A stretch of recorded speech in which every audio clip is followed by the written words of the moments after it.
ہماری نظر دوسروں کے چھوٹے چھوٹے عیوب پر ہوتی ہے اور اپنے بڑے بڑے عیب دکھائی نہیں دیتے۔ اپنے بدن پر سانپ بچھو لٹک رہے ہیں، ان کی پرواہ نہیں، اور ہم دوسروں کی مکھیاں اڑانے کی فکر میں ہیں۔ پردہ رکھنا سیکھو، بالکل ویسے ہی جیسے اللہ تمہارا پردہ رکھے ہوئے ہے، کیونکہ ہم سب ایسے راز چھپائے ہوئے ہیں کہ جنہیں اللہ بے پردہ کر دے تو ہم ایک دوسرے کو دفن تک نہ کریں۔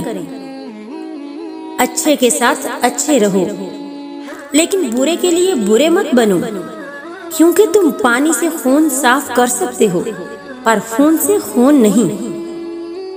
اچھے انسان کی ایک نشانی یہ بھی ہوتی ہے کہ ان لوگوں کی بھی عزت کرتا ہے جن سے اسے کسی قسم کے فائدے یا مفاد کی توقع نہیں ہوتی۔